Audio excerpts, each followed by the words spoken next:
일론 머스크의 4천억 인수 제안을 거절한 스타트업이 등장했습니다. 업계는 충격에 빠졌습니다. 일론 머스크가 한글 AI 기술 파트너십을 제안했습니다. 하지만 전 거절할 생각입니다. 알렉스의 폭탄 선언에 루미네이션 자율주행차 본사 회의실이 순식간에 얼어붙었습니다. 알렉스, 당신 미쳤어. 한글이 도대체 뭐길래 머스크의 돈을 거절해? 천재 엔지니어의 눈빛은 흔들림이 없습니다. 한글 기반 AI는 자율주행 테스트에서 98.8%의 정확도를 기록했습니다. 테슬라보다 15% 높은 수치죠. 이건 단순한 기술이 아닙니다. 게임의 룰을 완전히 바꿀 혁명입니다. 600년 전 조선의 왕이 만든 문자가 어떻게 실리콘밸리의 권력 구도를 단번에 뒤흔들었을까요? 머스크, 저커버그가 앞다투어 손을 내미는 한글의 숨겨진 비밀. 지금 공개됩니다. 저는 알렉스 패터슨입니다. 실리콘밸리의 상류층 가정에서 외동아들로 태어났어요. 제 아버지 토마스 패터슨은 구글의 수석 엔지니어였고 어머니 소피아 리는 자동차 디자인 분야에서 큰 족적을 남긴 선구자였습니다. 두 분 모두 각자의 분야에서 성공을 이루기 위해 끊임없이 노력하셨고 그만큼 집에 계시는 시간은 많지 않았어요. 제 어린 시절 기억 중 가장 선명한 것은 텅 빈 대저택에서 혼자 보냈던 시간들이에요. 초등학교를 마치고 돌아오면 저를 맞이하는 건 조용한 집과 메모 한 장뿐이었죠. 냉장고에 음식 있어. 밤늦게 들어갈게. 사랑해. 하지만 그런 환경이 제게 오히려 독립심과 창의력을 키워주었어요. 8살 때 처음으로 컴퓨터를 직접 조립했던 기억이 나네요. 아버지의 오래된 부품들을 모아서 밤새 끼워 맞췄죠. 작동했을 때의 그 기쁨은 아직도 생생합니다. 12살 때는 차고에 있던 라디오를 완전히 분해했다가 다시 조립했어요. 처음에는 작동하지 않아 좌절했지만 사흘 밤을 새워 결국 고쳐냈죠. 그때부터 전자공학에 깊은 흥미를 느끼기 시작했습니다. 어머니의 자동차 서류 도면들을 몰래 훔쳐보며 기계공학에도 눈을 뜨게 되었어요. 복잡한 엔진 구조와 유선형 차체 디자인에 매료되었죠. 이런 환경 덕분에 저는 어릴 때부터 최신 기술에 노출되었지만 역설적이게도 제 세계는 매우 제한적이었어요. 부모님을 따라다닌 여행은 주로 실리콘밸리의 테크 컨퍼런스나 미국 내 자동차 박람회뿐이었고 그래서 아시아를 비롯한 해외 문화에 대한 경험은 거의 없었습니다. 13살이 되던 해 저는 처음으로 자동차 제어 알고리즘을 개발했어요. 아버지의 오래된 노트북과 인터넷에서 독학한 프로그래밍 지식을 토대로 만든 매우 기초적인 수준이었지만 모형 자동차가 간단한 명령에 따라 움직이게 만들었죠. 아버지는 처음에 제가 인터넷에서 소스 코드를 그대로 베꼈을 거라고 생각하셨어요. 하지만 제 코드가 실제로 독창적이라는 걸 확인하고는 깜짝 놀라셨죠. 알렉스, 내가 정말 이걸 만든 거니? 아버지의 눈에는 놀라움과 자부심이 동시에 담겨 있었어요. 그 프로젝트로 지역 과학 경진대회에서 최연소 대상을 수상했고 현지 신문에도 실렸죠. 그때부터 저는 제 인생의 방향을 확실히 정했습니다. 자율주행 시스템을 개발하는 것. 그것이 제 꿈이 되었어요. 고등학교를 조기 졸업하고 17에 스탠포드 대학에 입학했습니다. 최연소 입학생 중 한 명이었죠. AI와 로보틱스를 이중 전공하며 학업에 매진했어요. 대학 2학년 때는 자율주행 알고리즘에 관한 첫 논문을 발표했는데 이게 생각보다 큰 논란을 일으켰어요. 패터슨 군, 당신의 이론은 너무 앞서갔어. 적어도 10년은 일하니까. 지도 교수님의 말씀이었어요. 제 논문은 전통적인 센서 기반 접근법을 넘어 언어 인식과 처리를 자율주행의 핵심 요소로 제안했거든요. 당시 학계에서는 이런 접근이 비현실적이라고 평가받았죠. 하지만 저는 제 이론이 옳다는 확신이 있었어요. 학계의 편협함에 실망하면서도 연구를 계속 이어나갔습니다. 그때는 몰랐죠. 제 이론이 몇 년 후에 혁명적인 발견으로 이어질 거라는 사실을요. 스탠포드 졸업을 앞두고 유명 테크 기업들의 러브콜이 쏟아졌어요. 구글, 애플, 테슬라 등 쟁쟁한 기업들이 경쟁적으로 영입 제안을 보내왔죠. 주변에서는 모두 큰 기업에 들어가 안정적인 커리어를 쌓으라고 조언했어요. 그런데 저는 모두의 예상을 깨고 신생 자율주행 기업 루미네이션을 선택했습니다. 첫 면접에서 만난 루미네이션의 CEO 이사벨 라미레즈의 비전에 완전히 매료되었거든요. 알렉스, 우리는 단순히 자율주행차를 만드는 게 아니에요. 우리의 목표는 모빌리티의 민주화입니다. 모든 사람이 안전하고 효율적으로 이동할 수 있는 세상을 만드는 거죠. 그녀의 말에 깊은 공감을 느꼈어요. 큰 기업들이 제시한 연봉의 절반도 안 되는 조건이었지만 주저없이 루미네이션 합류를 결정했습니다. 물론 부모님은 격렬하게 반대하셨어요. 알렉스, 내가 미쳤니? 구글이나 애플 같은 안정적인 회사 제안을 거절하고 생존 가능성도 불확실한 스타트업에 간다고?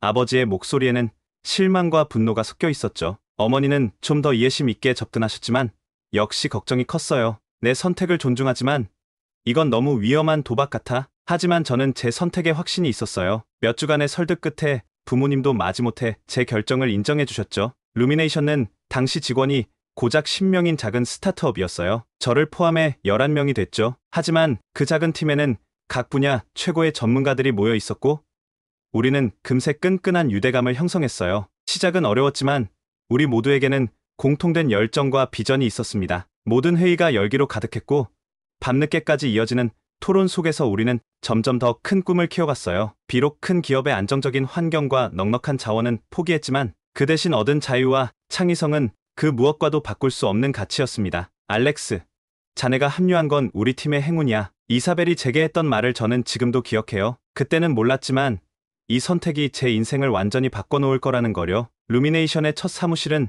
실리콘밸리 외곽의 작은 창고였어요. 누군가에게는 초라해 보일 수도 있었지만 저희에게는 혁신의 요람이었죠. 팀 전체가 하나의 넓은 공간에서 일했기 때문에 소통이 원활했고 아이디어가 자유롭게 오갔어요. 저희의 첫 번째 미션은 자율주행 프로토타입 오디세이 1을 개발하는 것이었습니다. 저는 인공지능 부분을 맡았고 이사벨과 다른 팀원들은 하드웨어와 센서 시스템을 담당했어요. 종종 24시간 동안 집에 가지 않고 작업에 몰두하기도 했죠. 알렉스, 일어나.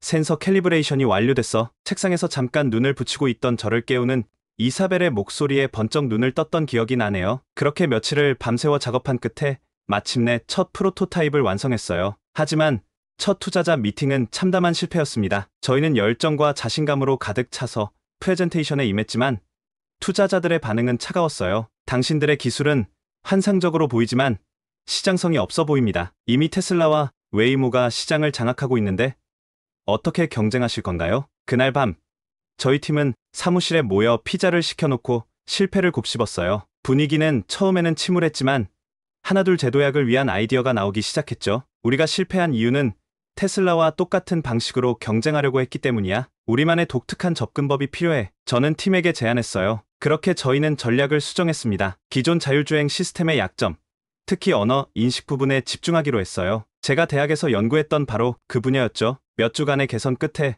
저희는 새로운 알고리즘을 완성했고 두 번째 기회가 찾아왔어요. 벤처 캐피털리스트 마이클 장이 우연한 기회에 저희 사무실을 방문한 거죠. 그는 저희의 데모를 본 후 깊은 인상을 받았어요. 이건 정말 혁신적인 접근법이군요. 여러분이 말씀하신 언어 인식 기반 자율주행은 분명 다음 단계의 기술이 될 수 있습니다. 그 자리에서 마이클은 $5천만 투자를 결정했고 저희는 첫 대규모 자금 유치에 성공했습니다. 이것은 루미네이션의 운명을 바꾸는 전환점이 되었어요. 알렉스, 당신의 비전이 우리를 여기까지 이끌었어요. 이사벨이 축하 파티에서 제게 말했죠. 그 순간 저는 제가 올바른 선택을 했다는 확신을 가졌습니다. 첫 대규모 투자 유치 후 루미네이션은 빠르게 성장하기 시작했어요. 실리콘밸리 중심부에 새 연구소를 마련했고 팀도 급속도로 확장됐습니다. 10명에서 시작했던 작은 팀이 어느새 100명이 넘는 조직으로 성장했죠. 저희의 핵심 프로젝트는 자율주행 AI 시스템 내비게이터의 개발이었어요. 이 시스템은 기존의 자율주행 기술과는 달리 언어 인식과 처리에 중점을 둔 혁신적인 접근법을 취했습니다. 특히 도로 표지판과 음성 명령을 정확히 인식하고 해석하는 능력이 뛰어났죠. 패터슨 씨, 이 특허 신청서 검토 좀 해주세요. 법무팀장이 건네준 서류 뭉치가 제 책상을 가득 채웠던 날이 떠오르네요. 저희는 빠르게 핵심 기술에 대한 특허를 출원했고 업계의 주목을 받기 시작했습니다. 성공은 항상 견제를 불러오는 법이죠. 라이벌 기업들의 스카우트 제안과 기술 스파이 시도가 늘어났어요. 한 번은 신입 엔지니어로 입사한 사람이 사실은 경쟁사에서 보낸 스파이였던 사건도 있었습니다. 알렉스, 서버 접속 로그를 확인해봐. 이상한 데이터 전송이 감지됐어. 보안팀장의 보고에 저희는 철저한 조사에 착수했고 결국 내부 정보 유출 시도를 적발했죠. 이런 경험 후에 사내 보안 시스템을 대폭 강화했어요. 모든 직원의 출입 권한을 재설정하고 핵심 데이터에 대한 접근을 엄격히 제한했습니다. 중국의 한 대형 테크 기업에서는 거액의 인수 제한도 있었어요. 루미네이션의 가치를 $10억 평가합니다. 경영권은 유지하시되 중국 시장 진출을 위한 파트너십을 맺읍시다. 하지만 이사벨과 저는 그 제안을 거절했습니다. 저희의 비전을 온전히 실현하기 위해서는 독립성을 유지해야 한다고 생각했거든요. 제 공헌을 인정받아 CTO로 승진했을 때 처음으로 진정한 무게감을 느꼈어요. 이제 저는 단순한 연구원이 아니라 회사의 기술적 방향을 결정하는 책임자가 된 거죠. 자율주행 시스템이 발전함에 따라 마침내 공개 도로에서 첫 테스트를 진행할 수 있게 되었습니다. 산호세 시내를 내비게이터 시스템으로 주행하는 날, 저는 뒷좌석에서 긴장된 마음으로 모든 과정을 지켜봤어요. 시속 30마일로 감속합니다. 전방에 보행자 횡단 보도가 감지되었습니다. 시스템의 부드러운 음성과 함께 차가 자연스럽게 속도를 줄이며 보행자에게 양보했죠. 테스트는 완벽했고 언론의 반응도 뜨거웠어요. 테크크런치는 루미네이션은 자율주행의 판도를 바꿀 것이다 라는 헤드라인의 기사를 실었고 업계 전문가들도 저희 기술의 혁신성을 인정했습니다. 그때까지만 해도 모든 것이 순조롭게 진행되는 것처럼 보였어요. 하지만 더 큰 도전이 저희를 기다리고 있었죠. 누구도 예상하지 못했던 난관이 눈앞에 펼쳐지려 하고 있었습니다. 자율주행 시스템 내비게이터의 초기 성공 이후 저희는 더 복잡한 환경에서의 테스트를 시작했어요. 산호세의 한적한 도로를 넘어 샌프란시스코의 복잡한 도심 환경으로 테스트 범위를 확장했죠. 처음에는 모든 것이 순조롭게 진행되는 듯했습니다. 내비게이터는 복잡한 교차로와 급격한 언덕 경사도 능숙하게 처리했어요. 그러나 예상치 못한 문제가 곧 수면 위로 떠올랐습니다. 바로 언어 인식 오류였어요. 슬로우 다운 테스트 중이던 탑승자가 급박하게 외쳤는데 시스템이 이를 스피드업으로 오인식한 거예요. 차량이 갑자기 가속하면서 위험한 상황이 발생했죠. 다행히 안전 요원이 신속하게 수동 제어로 전환해 사고를 막았지만 아찔한 순간이었어요. 또 다른 사례는 도로 표지판 판독에서 발생했습니다. 조심 학교 구역이라는 표지판을 시스템이 인식하지 못해 속도를 줄이지 않고 학교 앞을 통과한 일이 있었어요. 당시는 수업 시간이라 아이들이 없었지만 생각만 해도 등골이 오싹해지는 순간이었죠. 알렉스, 이 문제는 생각보다 심각해요. 언어 인식 오류가 반복되면 규제 당국의 승인을 받지 못할 거예요. 이사벨의 얼굴에는 깊은 걱정이 서려 있었습니다. 이 문제를 해결하기 위해 저희는 특별 태스크포스를 구성했어요. 수석 언어학자 사라 김을 영입한 것도 이 시기였습니다. 언어는 단순한 소리의 패턴이 아니에요. 문화적 맥락과 뉘앙스가 복합적으로 작용하는 복잡한 시스템이죠. 사라의 첫 프레젠테이션은 저희에게 큰 통찰을 주었어요. 저희는 빅데이터를 활용한 새로운 언어 학습 모델을 개발하기 시작했습니다. 수백만 시간의 음성 데이터와 수천 개의 도로 표지판 이미지를 수집해 시스템을 훈련시켰어요. 초기 결과는 고무적이었습니다. 인식 오류율이 30%에서 15%로 감소했어요. 하지만 여전히 안전 기준에는 크게 못 미치는 수준이었죠. 이사회의 압박도 점점 커져갔습니다. 패터슨, 이 문제를 빨리 해결하지 못하면 우리의 IPO 계획은 물 건너갑니다. 투자자들이 불안해하고 있어요. 밤을 새워가며 연구했지만 근본적인 한계에 부딪혔습니다. 영어만으로는 복잡한 도로 환경과 다양한 음성 명령을 완벽하게 처리하기 어렵다는 결론에 이르렀어요. 언어 인식 정확도를 90% 이상으로 높이지 못하면 상용화는 불가능합니다. 저는 이사회에 솔직하게 보고했어요. 침묵이 회의실을 무겁게 감쌌습니다. 저희의 기술 혁신이 이런 예상치 못한 장벽에 가로막힌 것이었죠. 그때는 몰랐습니다. 이 위기가 오히려 더 큰 혁신의 문을 열어줄 거라는 것을요. 언어 인식 문제를 해결하기 위한 여러 시도 중에 저희는 좀 더 과감한 접근법을 택했어요. 루미네이션은 중국 시장 진출을 결정했습니다. 세계 최대 자동차 시장인 중국에서 성공한다면 저희 기술의 가치는 기하급수적으로 증가할 거라고 판단했거든요. 베이징에 연구소를 설립하고 중국 최고의 AI 전문가들을 영입했어요. 저도 베이징으로 옮겨 프로젝트를 직접 지휘했죠. 중국어 기반 자율주행 시스템을 개발하면 영어의 한계를 뛰어넘을 수 있을 겁니다. 저는 이사회에 이렇게 보고했고 대규모 예산 승인을 받았어요. 하지만 현실은 생각보다 훨씬 복잡했습니다. 한자는 영어와 완전히 다른 구조를 가진 문자 체계였고 중국어의 성조 체계는 음성 인식을 더욱 어렵게 만들었어요. 베이징 오한 도로에서의 첫 테스트는 재앙에 가까웠습니다. 중국어로 좌회전이라고 명령했는데 시스템이 이를 우회전으로 인식하는 바람에 차가 반대 방향으로 주행하려 했어요. 안전 요원이 급히 제어권을 가져와 사고를 막았지만 아찔한 순간이었죠. 도로 표지판 인식은 더 심각한 문제였습니다. 수천 개의 한자 중에서 정확한 의미를 파악하고 이를 주행 결정에 반영하는 과정에서 오류가 반복됐어요. 게다가 중국 정부의 규제와 데이터 보안 요구사항은 또 다른 장애물이었습니다. 매일같이 관계 당국과의 미팅으로 시간을 보내야 했고 때로는 기술적 제약보다 정치적 문제가 더 큰 걸림돌이 되기도 했어요. 프로젝트 몇 개월 차에 수석 엔지니어 왕 리가 제 사무실을 찾아왔습니다. 패터슨 박사, 솔직히 말씀드리자면 중국어는 구조적으로 너무 복잡해요. 수천 년의 역사를 가진 상형 문자를 현대 AI가 완벽하게 처리하기에는 한계가 있습니다. 그의 말은 쓰라렸지만 현실이었어요. 몇 개월간의 집중적인 연구에도 불구하고 중국어 기반 시스템의 인식 정확도는 70%를 넘지 못했습니다. 저는 깊은 고민에 빠졌어요. 이대로 포기할 수는 없었지만 같은 방식으로 계속 노력해도 해결책이 보이지 않았습니다. 저희에게는 완전히 새로운 접근법, 글로벌 언어 장벽을 뛰어넘을 수 있는 혁신적인 솔루션이 필요했어요. 중국에서의 난관에도 불구하고 저희는 포기하지 않았어요. 다음 목표는 일본이었습니다. 기술 혁신과 자동차 산업이 발달한 일본은 자율주행 기술의 이상적인 테스트베드로 보였거든요. 도쿄의 현지 자동차 제조사와 파트너십을 체결하고 일본어 기반 시스템 개발에 착수했습니다. 일본 시장은 중국보다 규모는 작지만 기술 수용도가 높고 규제 환경도 상대적으로 우호적이었어요. 일본어는 문법 구조가 단순하고 발음이 규칙적이라 AI 학습에 유리할 거예요. 현지 팀장이 자신감 있게 말했죠. 하지만 곧 저희는 또 다른 언어적 장벽에 직면했습니다. 일본어의 세 가지 문자 체계, 가타카나, 히라가나, 한자가 혼합된 독특한 구조는 AI 시스템에게 악몽 같은 도전이었어요. 특히 기억에 남는 건 시부야 교차로에서의 테스트였습니다. 세계에서 가장 복잡한 횡단보도로 유명한 그곳에서 저희 시스템은 완전히 혼란에 빠졌어요. 시스템이 보행자 신호와 차량 신호를 구분하지 못하고 있습니다.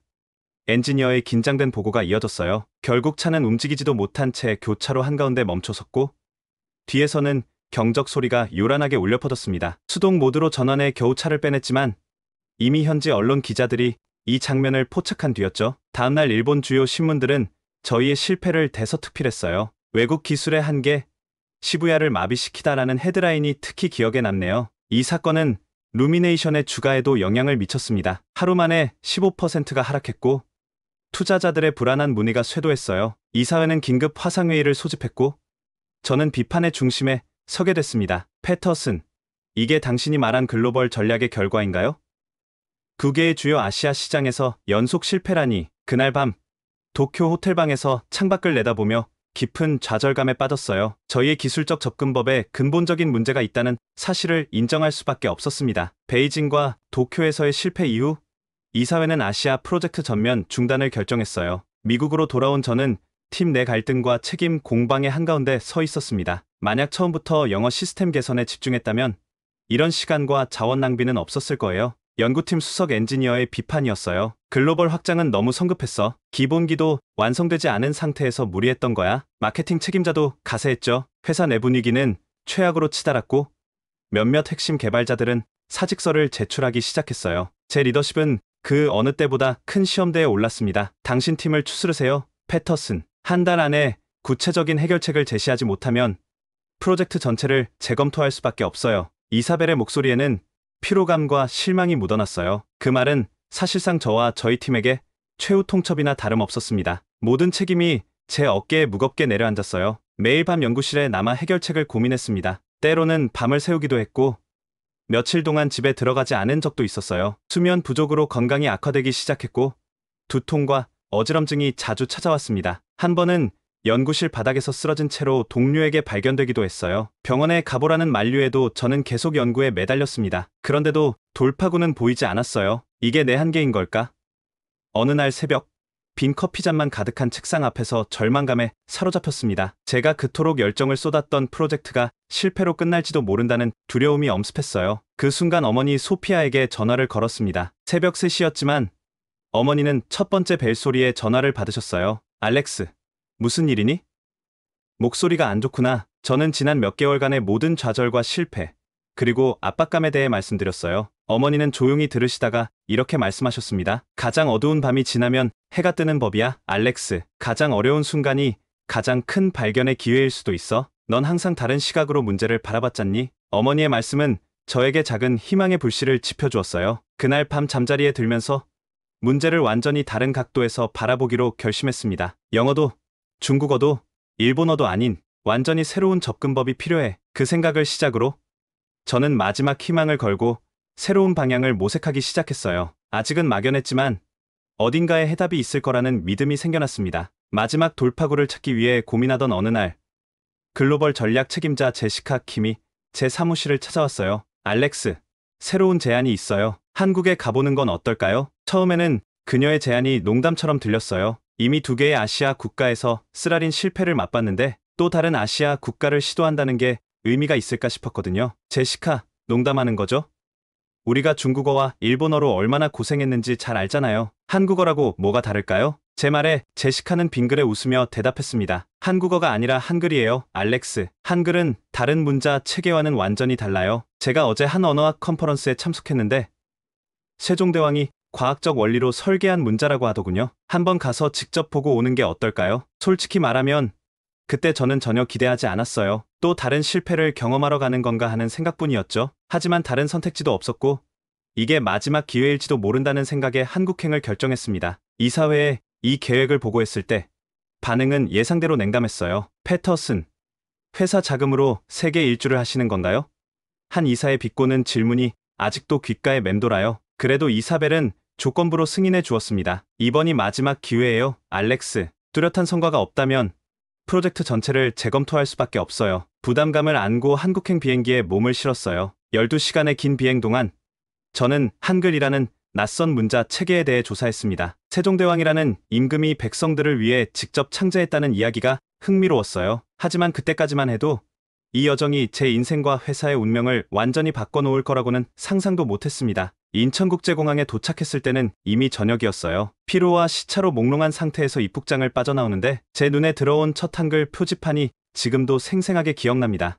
출구, 단 2글자였지만 뭔가 달랐어요. 복잡해 보이지 않았거든요. 오히려 단순하고 체계적으로 보였죠. 그때까지만 해도 그게 무슨 의미인지 몰랐습니다. 공항에서 호텔로 가는 택시 안에서 서울의 밤거리를 구경했어요. 도로 표지판, 간판, 광고판 모두 한글로 쓰여 있었는데 이상하게도 읽기 쉬워 보였거든요. 특히 LED 전광판에 흐르는 한글 문장들이 눈에 띄게 선명하고 깔끔해 보였습니다. 한글을 읽을 줄 아세요?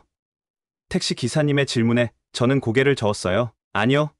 하지만 배우고 싶네요. 호텔에 도착해 체크인을 마치고 방에 들어갔어요. 피곤했지만 텔레비전을 켰죠. 한국 드라마가 나오고 있었는데 화면 하단에 흐르는 한글 자막이 제 시선을 사로잡았어요. 그 순간 뭔가 번뜩 떠올랐습니다. 각 글자가 독립적으로 존재하면서도 조화롭게 연결되는 모습이 마치 컴퓨터 코드 같아 보였거든요. 다음날 아침 서울 도심으로 향했어요. 우연히 광화문 광장을 지나가다 거대한 동상 앞에서 멈췄습니다. 저분이 세종대왕이세요. 한글을 만드신 분이죠. 현지 가이드 민지의 설명이었어요. 동상을 올려다보며 묘한 존경심이 일었습니다. 그때는 몰랐지만 이 순간이 제 인생의 전환점이 될 줄은요. 한글에 대해 더 자세히 알고 싶은데 어디서 배울 수 있을까요? 민지의 얼굴에 미소가 번졌어요. 완벽한 곳을 알고 있어요. 서울대학교 언어학과를 방문해보는 건 어떨까요? 민지의 안내로 서울대학교 언어학과를 방문했어요. 그곳에서 박정훈 교수님을 만나게 되었는데 그분은 한글의 구조와 원리를 연구하는 권위자였습니다. 패터슨 박사,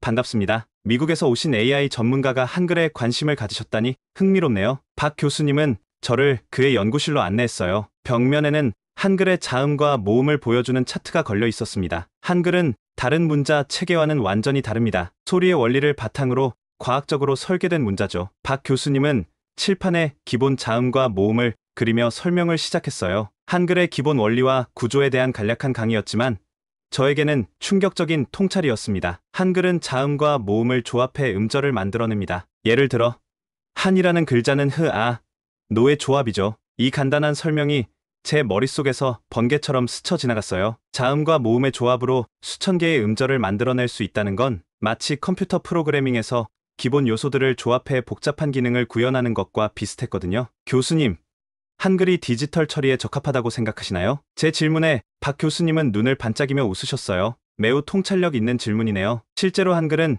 현대 컴퓨터 시스템에서 처리하기에 매우 효율적인 문자 체계입니다. 그 규칙성과 조합 원리 때문이죠. 그날 오후 저는 국립한글박물관을 방문했어요. 훈민정음 해례본, 복제본을 관람하면서 경이로움을 느꼈습니다. 600년도 더 전에 이런 체계적인 문자 체계를 만들었다니 정말 놀라웠어요. 이건 단순한 문자 발명이 아니라 소리의 원리를 시각화한 과학적 업적이에요. 박물관 해설사의 설명이 깊은 인상을 남겼습니다. 호텔로 돌아온 저는 밤늦게까지 한글에 대해 더 조사했어요. 자음과 모음의 기본 원리부터 복잡한 조합 규칙까지 모든 것이 놀랍도록 논리적이고 체계적이었습니다. 새벽 4시 도저히 잠들 수 없을 만큼 흥분된 상태에서 본사에 이메일을 보냈어요. 이사벨, 이건 게임 체인저가 될 수 있습니다. 한글의 구조가 AI 학습에 이상적입니다. 더 자세한 연구가 필요하지만 잠재력이 엄청납니다. 이메일을 보내고 나서야 피로가 몰려왔어요. 하지만 그날 밤 몇 개월 만에 처음으로 편안하게 잠들 수 있었습니다. 뭔가 중요한 것을 발견했다는 확신이 들었거든요. 이게 저희가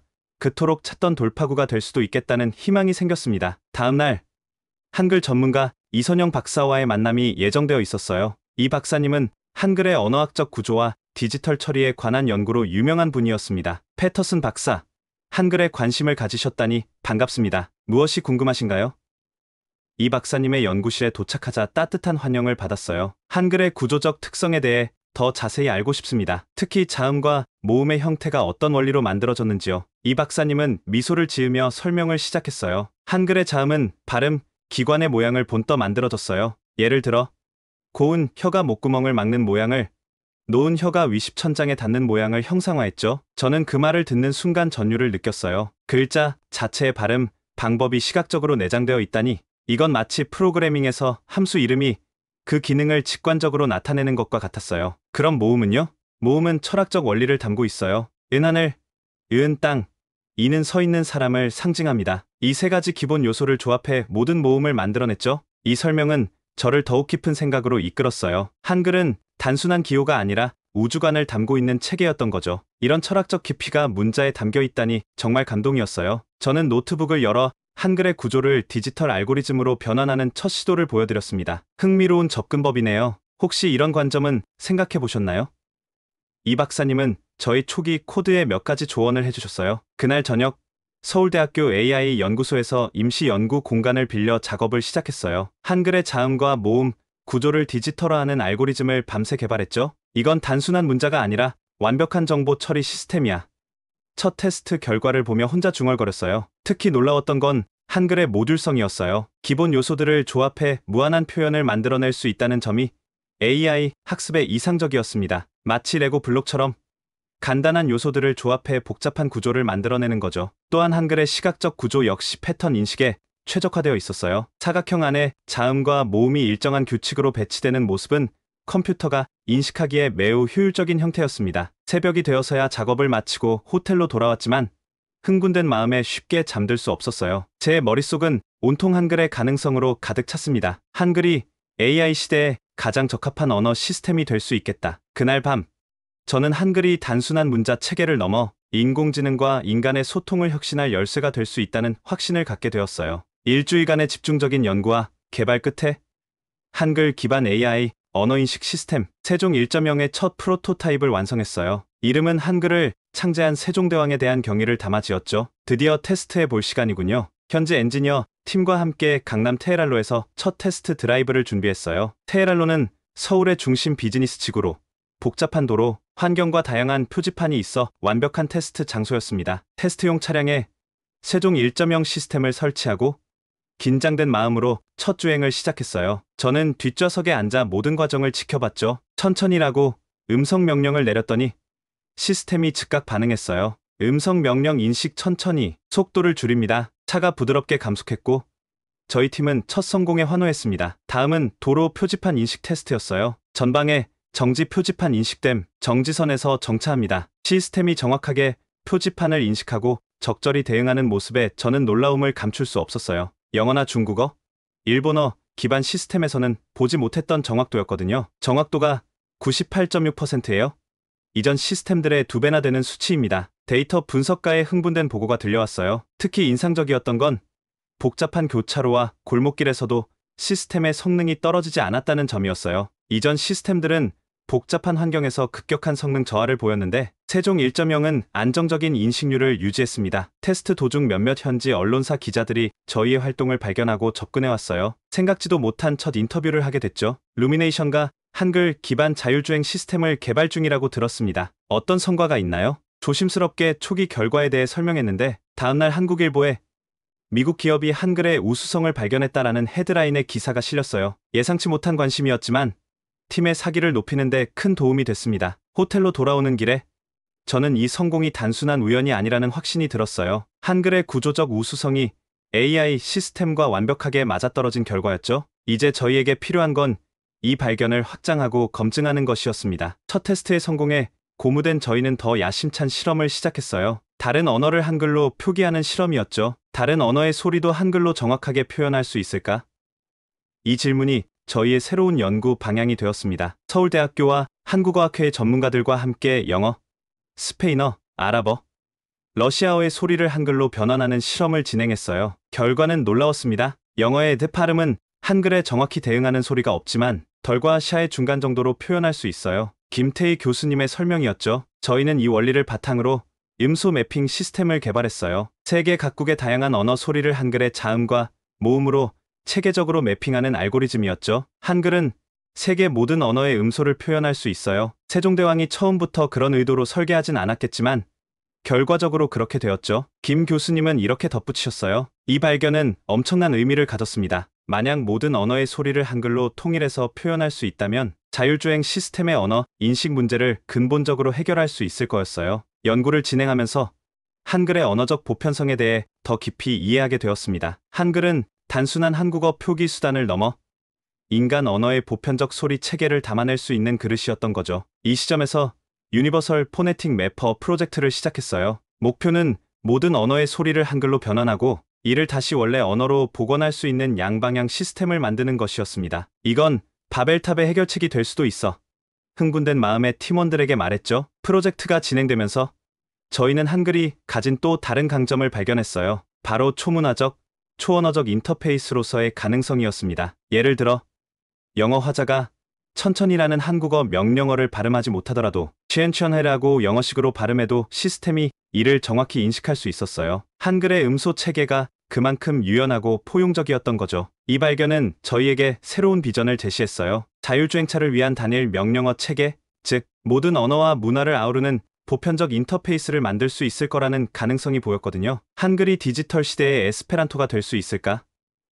이 질문은 저희 연구의 새로운 방향을 제시했고 점점 더 큰 스케일의 실험으로 이어졌습니다. 한글의 가능성을 확인한 후 이제 본사 이사회를 설득할 차례였어요. 매일 밤 화상회의를 통해 진척 상황을 보고했지만 처음에는 대부분의 임원들이 의구심을 품었죠. 알렉스, 너 한국에 가서 뭔가에 빠진 거 아니야?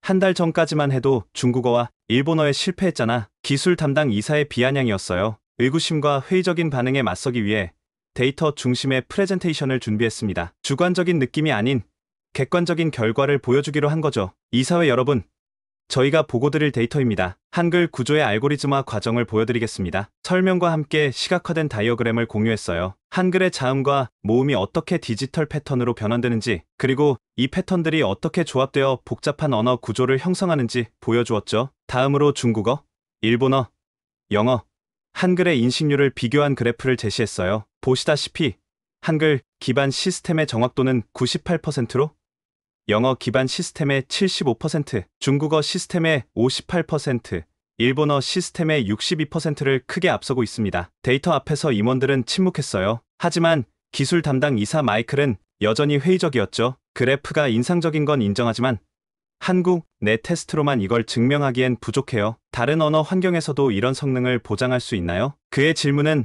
정당했습니다. 저희도 그 점을 고민하고 있었거든요. 그래서 다음 단계의 실험 계획을 설명했어요. 저희는 다음 단계로 세계 주요 언어의 음소를 한글로 매핑하는 시스템을 개발 중입니다. 초기 테스트에서 영어, 스페인어, 중국어의 음성 명령을 한글 기반 시스템이 90% 이상 정확하게 인식했습니다. 이 보고에 이사벨 CEO의 관심이 높아지기 시작했어요. 흥미로운데요. 실제 자율주행 환경에서는 어떤가요? 이 질문에 저희가 준비한 실시간 테스트 영상을 공유했습니다. 서울 도심에서 한글 기반 시스템이 복잡한 도로 환경과 다양한 음성 명령에 정확하게 반응하는 모습이었죠. 점차 이사벨을 포함한 몇몇 임원들이 지지하기 시작했지만 마이클은 여전히 강한 반대 의견을 고수했어요. 이론은 그럴듯하지만 실제 구현 가능성이 의문입니다. 전 세계 시장을 위한 제품을 한국어 기반으로 만든다는 게 현실적으로 가능할까요? 그의 반대에 맞서 저는 마지막 설득 카드를 꺼냈습니다. 바로 경쟁사 분석이었어요. 현재 모든 자율주행 기업들이 직면한 가장 큰 도전은 언어 인식입니다. 저희가 이 문제를 먼저 해결한다면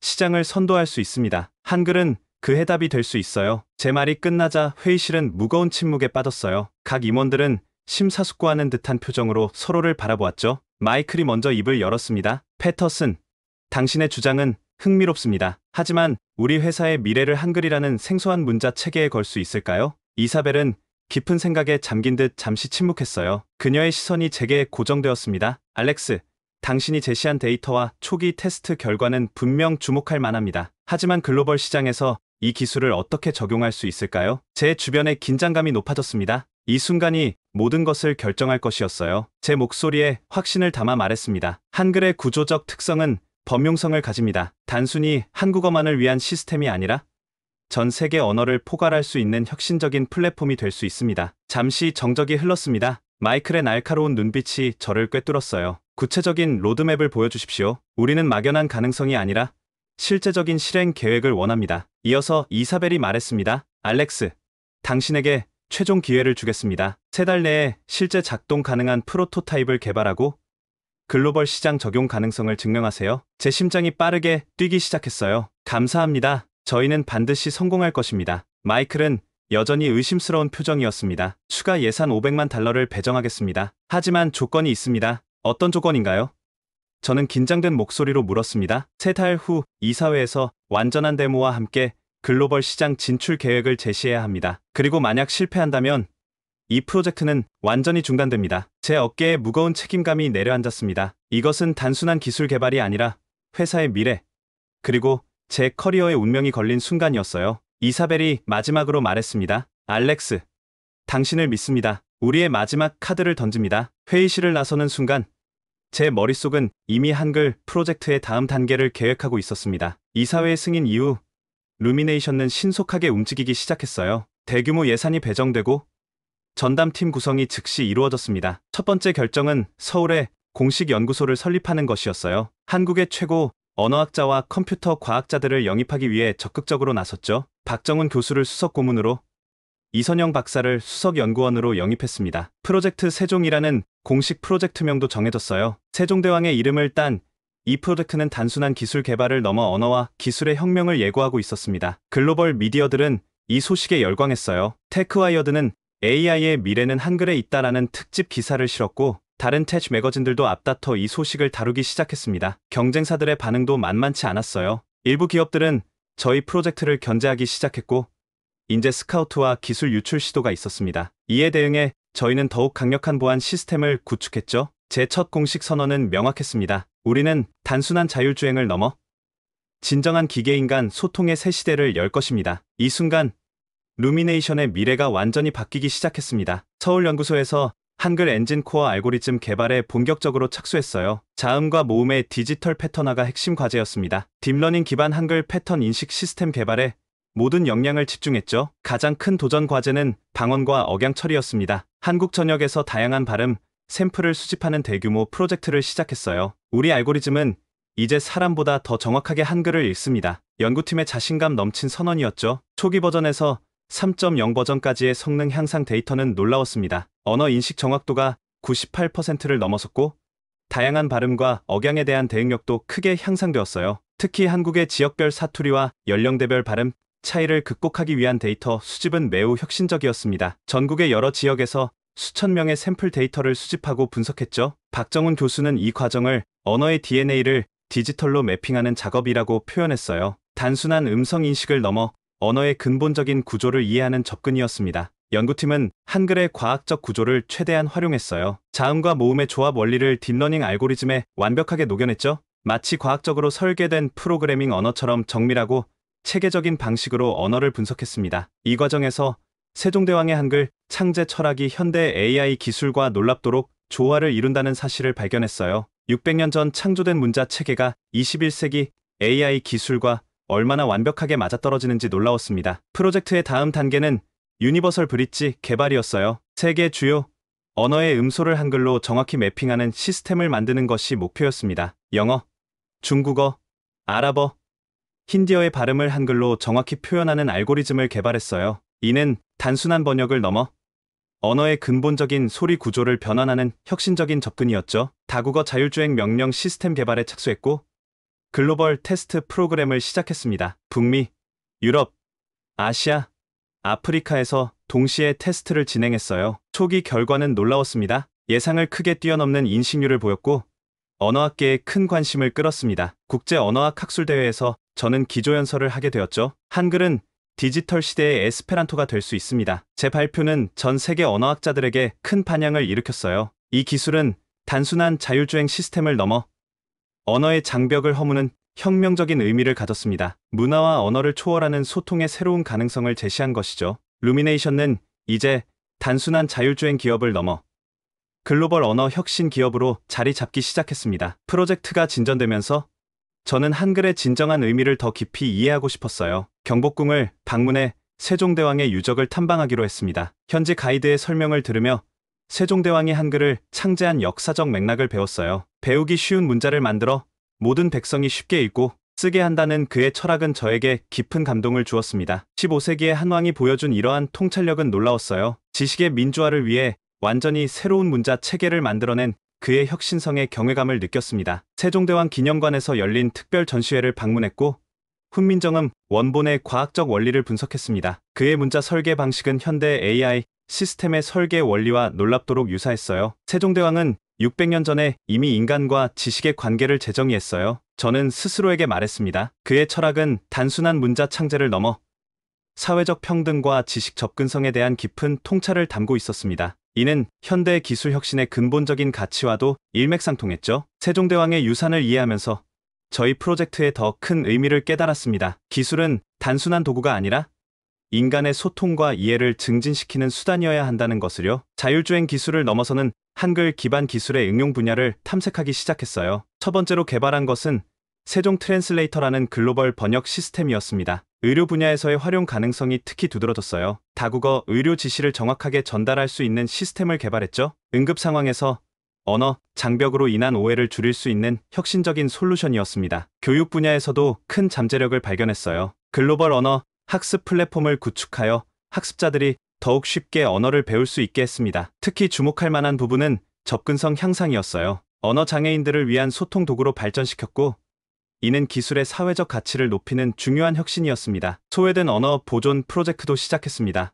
멸종 위기에 처한 언어들을 디지털로 보존하고 한글 기반 시스템으로 그 언어의 음소와 구조를 기록하는 작업이었죠. 유네스코와 파트너십을 체결하며 한글은 인류, 언어 유산을 지키는 도구가 될 수 있습니다라는 비전을 제시했습니다. 이 프로젝트는 단순한 기술 혁신을 넘어 언어와 문화의 보존, 그리고 인간 간 소통의 새로운 가능성을 열어가고 있었습니다. 세종 엔진을 탑재한 첫 자율주행차가 글로벌 시장에 출시되었어요. 세계 각국의 언론과 기술 전문가들의 관심이 집중되었죠. 주가는 폭발적으로 상승했고 루미네이션은 순식간에 자율주행 시장의 선두주자로 부상했습니다. 제가 한국에서 발견한 한글의 가능성이 현실이 되는 순간이었어요. 특히 주목할 만한 점은 사회적 변화였습니다. 언어 장벽이 완화되면서 글로벌 소통이 획기적으로 개선되었죠. 교통사고 감소율도 눈에 띄게 줄어들었습니다. 세종 엔진은 자율주행의 안전 기준을 새로 정의했습니다. 테크 전문가들의 평가였어요. 타임즈는 우리 프로젝트를 올해의 혁신으로 선정했고 저는 주요 기술 컨퍼런스에서 기조연설을 하게 되었습니다. 인터뷰에서 저는 말했습니다. 이건 시작에 불과합니다. 우리는 아직 기술의 가능성의 일부만 보았을 뿐이에요. 루미네이션은 단순한 기술 기업을 넘어 인류의 소통 방식을 근본적으로 변화시키는 혁신 기업으로 자리 잡았습니다. 우리의 기술은 이제 더 큰 도전을 준비하고 있었습니다. 한글 기반 범용 AI 인터페이스 개발이라는 더 큰 비전을 향해 나아가고 있었죠. 남은 과제들은 여전히 산재에 있었습니다. 윤리적 고려사항과 기술의 책임감 있는 사용에 대한 깊은 고민이 필요했어요. 우리 기술이 인류를 더 가깝게 연결할 수 있기를 바랍니다. 라는 제 신념은 변함없었습니다. 세종대왕의 정신을 현대에 계승한다는 의미는 단순한 기술 혁신을 넘어섰습니다. 교육과 접근성의 민주화, 그리고 전 세계 모든 사람이 서로의 언어를 이해할 수 있는 미래를 향한 여정이었죠. 개인적으로 저는 이렇게 다짐했습니다. 세종대왕님, 당신의 위대한 발명이 600년 후 이렇게 새로운 의미를 갖게 될 줄 누가 알았을까요? 우리의 여정은 계속됩니다. 기술은 끊임없이 진화하고 인간의 소통 방식 또한 변화할 것입니다. 지금까지 들으신 이야기는 어떠셨나요? 한글, 기술, 그리고 혁신의 만남, 때로는 실패했지만 포기하지 않았던 알렉스 패터슨의 이야기를 통해 우리는 무엇을 배울 수 있었을까요? 때로는 답은 우리가 생각하지 못했던 가장 가까운 곳에 있습니다. 세종대왕이 600년 전 만든 문자가 오늘날 인공지능 기술의 혁신을 이끌어낼 수 있다는 사실, 정말 놀랍지 않나요? 기술의 미래는 항상 우리의 상상을 넘어설 것입니다. 앞으로 더 흥미로운 이야기로 찾아오겠습니다. 지금까지 원더풀 해외 사연이었습니다. 감사합니다.